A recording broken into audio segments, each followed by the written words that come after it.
Good morning, everyone, and welcome back to another video with Brooklyn. How are you all doing this wonderful Tuesday morning? It's been a minute. Y'all, I have been so just preoccupied with everything else and going to bed early and getting up late, and I haven't had time to come on here and do a video. Every morning I say I'm going to get up and do this video. I sleep late. I don't know if it's the weather or what, but I am just like wanting to hibernate like a big old bear. I am just sleepy. I'm so sleepy. So I picked up some vitamins and I'm going to start trying those and see what's going on with that. So anyway, I want to come on here and I want to give some words of encouragement this Tuesday morning, okay? So today is October the 5th, 2021. And I just want to encourage you all to have your own mind, okay? Now, when I say have your own mind, I don't mean to just have an attitude that you can just do whatever you want to do. It doesn't matter what someone thinks. God gave me a brain, God gave me a mind, and I can just do what I want to do. That's not what I'm saying. But I am saying when it comes to your life and how you want to live it, that's between you and God at the end of the day, okay? Especially if you are of age. You are a grown woman or a grown man and you want to do certain things in your life, no matter what age. I'm not talking about anything specific. I'm just talking about as an adult, I'm not talking about if you want to, go out here and rob a bank or go out here and start committing adultery. I'm not talking about those things. I mean, you can do that if it's your mind, but I'm talking about things that's going to have, hopefully and prayerfully, a positive consequence. Things that's going to make you happy. We have to remember that God put us on this earth to make us happy, not to stifle us, not to just be down on you with his thumb and you can't move. Now, the word of God does say to, and I'm going to paraphrase, to implement him in your life, in your ways, But I have found out with me, this is my opinion, when I am going down the wrong path, God intervenes on his own before I go down that path. Now, whether I wind up down that path or not is still up to me because I use my own mind. That does not mean that he did not intervene and tell me not to do A, B, and C. Okay? I just pushed past it.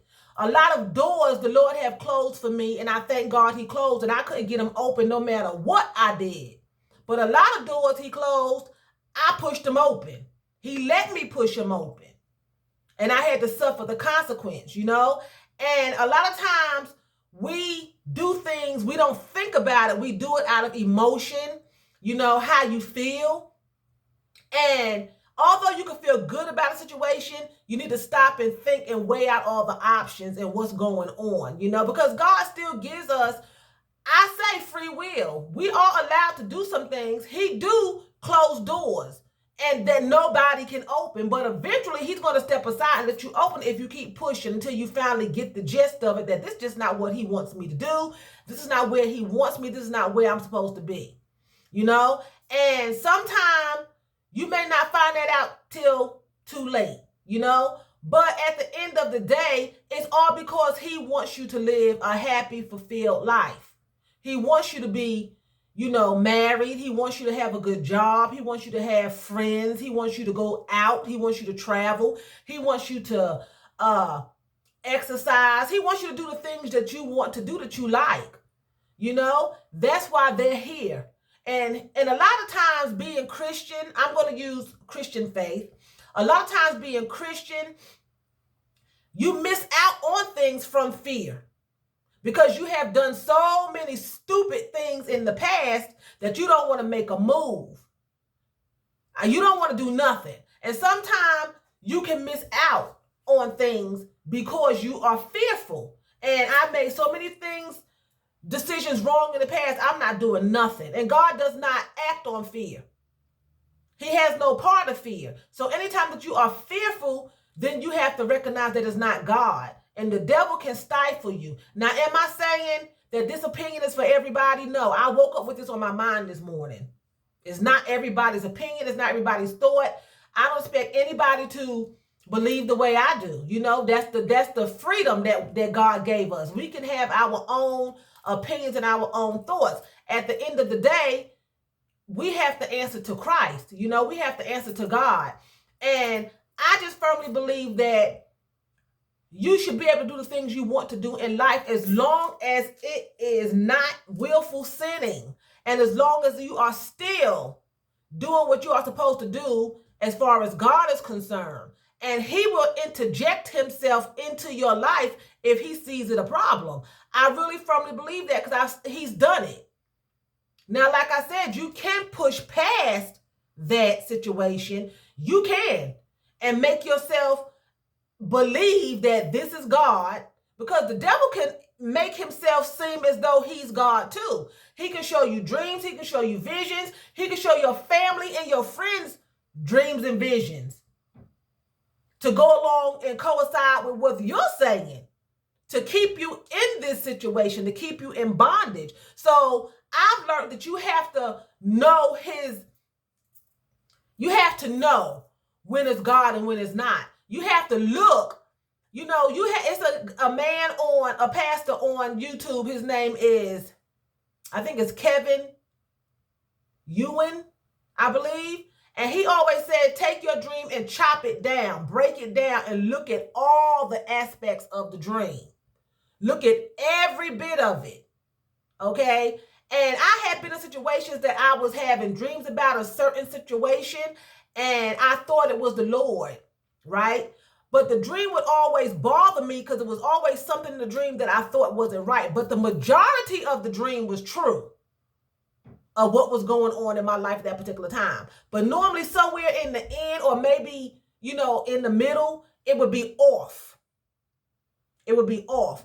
And after I got out of situations, I could go back and then I could look at the interpretation and be like, wow, he was telling me this, but I couldn't see it, And don't second guess yourself. I do that a lot.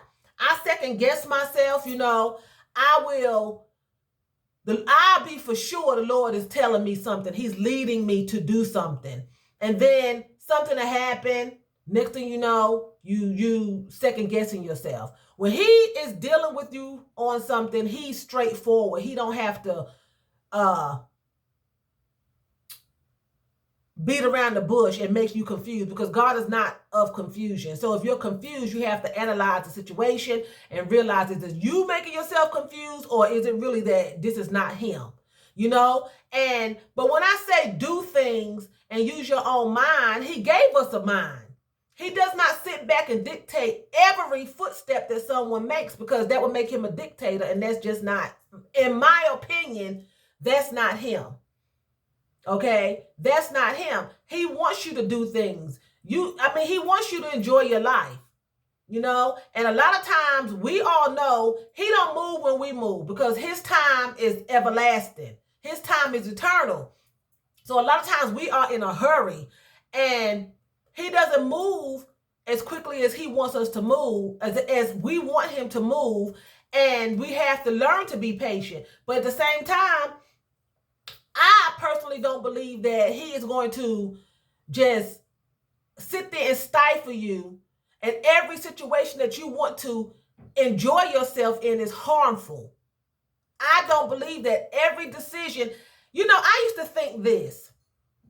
I used to think that every decision that I made, I was wrong. And that's bad to go through your life and every decision you make it is wrong. Every thought, you have to second guess yourself. Everything you do is wrong. Then that brings fear, and you don't want to do anything.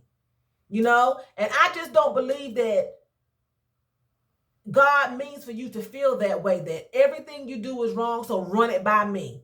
Now, I know what the word says about interjecting God into your life and your thoughts and let him be the lamp unto your pathway and guiding your footsteps. I know that. But a lot of times he can guide your footsteps when you make a decision. He can get in there, he can move. Just like when I was I was looking for an apartment years ago.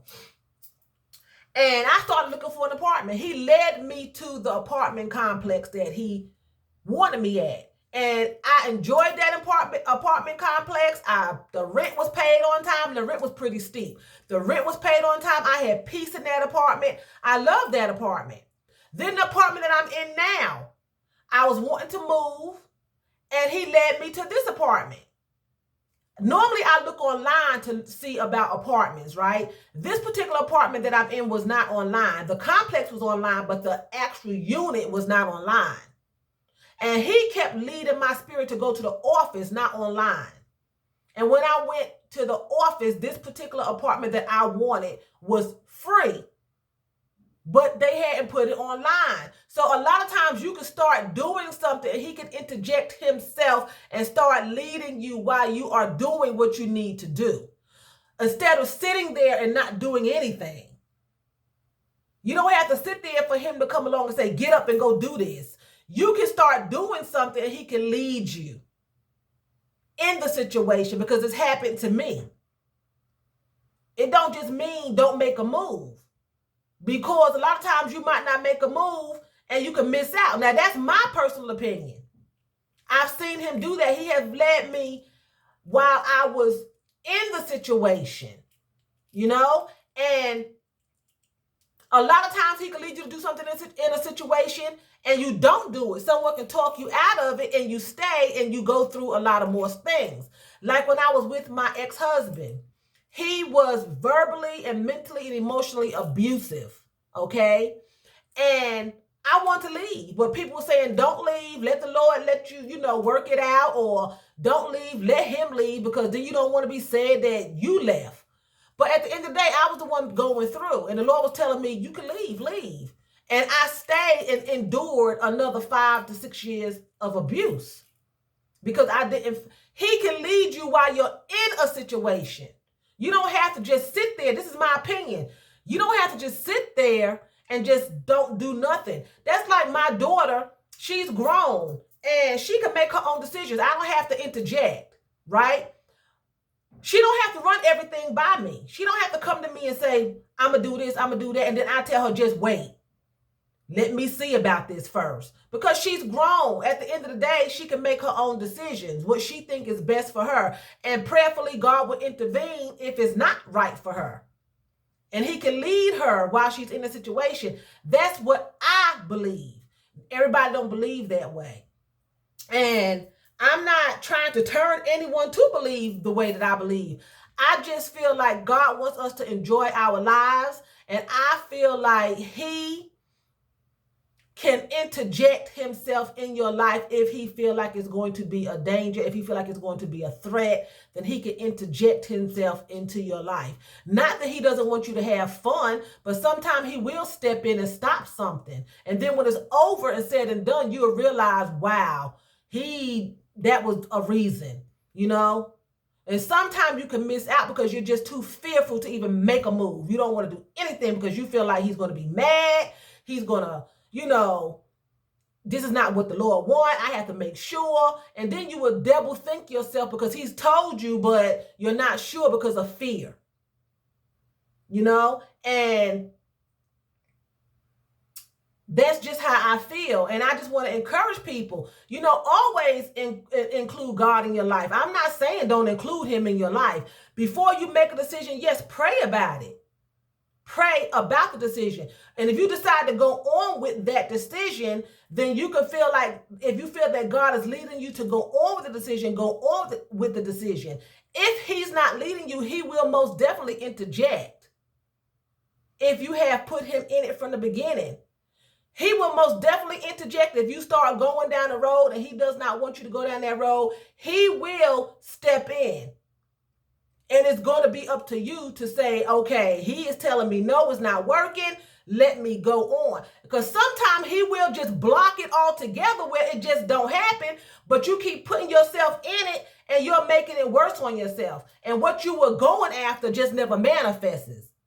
But it's been a whole mess while you were getting it to manifest. That's when you have to know, okay, this is not what I need to be doing. But a lot of times we don't know that. A lot of times we don't know that, you know. Sometimes he lets things manifest because he told you and you didn't listen, so he lets it manifest, and then you are in it and it's still not working out, but you're in the situation that you wanted to be in, you know.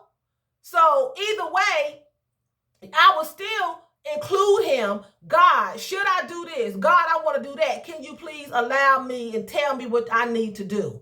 You know, you're still telling him.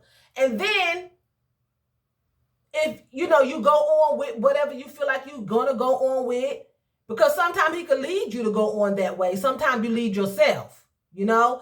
And if I believe, because I've done it before, I have asked him certain things, got into the situation, and then he interjected and was like, no,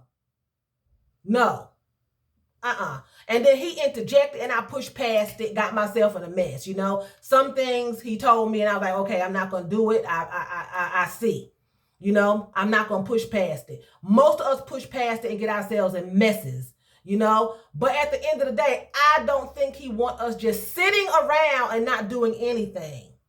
He said, be busy. He said, do things. He put things here for us to enjoy, you know. Go out, go shopping, go get your nails done, go to the movies, go to the mall, go join a Bible study class, you know, go to church, join a choir, you know, work 2 jobs. He wants you to stay busy, you know, be in your word, worship anything, but he wants us to stay busy, you know. He wants you to have these things in life until he comes, not just sit there and just miss out and don't do anything and wait for him to come and give you a shove, because he made us individuals to go out and do things, not just don't do nothing. I think a lot of times it's out of fear, and that I have done that. I'm not going to do anything because I'm scared I'm going to make another mistake, and he does not move on fear, you know. And I know this video was all over the place. I was trying to get it out what I mean. But what I'm saying at the end of the day is interject God into your life, talk to him, you know, get clarification. Sometimes he does not always give everybody clarification the same way. He doesn't. Sometimes he tells you beforehand. Sometimes you be in the situation and he leaves you in the situation while you're in the situation. And it could be the way that you don't want to be led when you're in the situation. He may be trying to lead you out of the situation that you got yourself in. You know, it's up to us to be able to know when he's interjecting and when it's him and not you. You know, we have to know that, because he could be leading you down one way that's going to be successful. And you can tell if he's leading you because it's going to be successful. If it's not successful, then you know it's not him. But I just don't personally think that he is going to always just come behind you and push you. I think that he gives us a free will and we can do things. You want a job at a particular place, apply. Apply. If it manifests, you got the job. If it didn't manifest, apply somewhere else. You keep moving. You want a car, you start looking for a car.